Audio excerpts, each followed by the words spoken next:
আজ আমি বানাবো নিরামিষ পনিরের তরকারি। এই পনিরের তরকারিটা না খেতে অসাধারণ লাগে, কিন্তু এই পনিরটা আমি কাঁচা করব। পনিরটাকে আমি ভাজবো না, তার জন্য আমি পনির কেটে নিয়েছি। আর এদিকে আদা, কাঁচা লঙ্কা, টমেটো একসাথে মিক্সিতে পেস্ট করে নিয়েছি।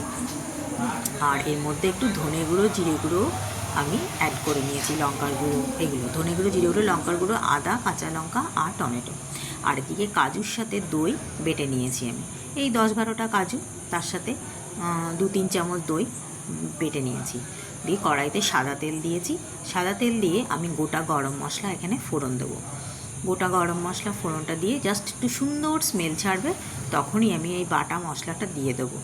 কাঁচা লঙ্কা, টমেটো, আদা, ধনে গুঁড়ো, জিরে গুঁড়ো সব একসাথে আমি মিক্সিতে পেস্ট করে নিয়েছি।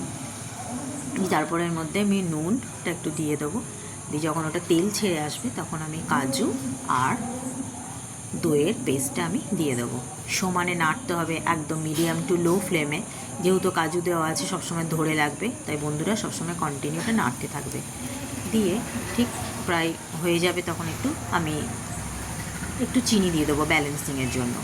চিনিটা দিয়েও নাড়ার পর যে যতটা যেরকম গ্রেভি খাবে, আমি সামান্য একটু জল দিয়েছি, বেশি দিইনি, অল্প একদম সামান্য দিয়ে। যেই গ্রেভিটা দেওয়ার পর জলটা যেই টকবক করে ফুটবে, তখনই আমি এর মধ্যে পনিরটা দিয়ে দেবো। কাঁচা পনির আমি কিন্তু ভাজবো না বন্ধুরা। দেখো জলটা টকবক করে ফুটছে, দেখো আমি কাঁচা পনির দিলাম কিনা বলো, ভাজিনি। তারপরে ওটা ফুটে উঠলে তখন আমরা কী করবো, দিকে কাসুরি মেথিটাকে ড্রাই রোস্ট করে দিয়ে দেবো। দেওয়ার পর আমি আরেকটু ঢাকা দিয়ে এটাকে ফুটাবো।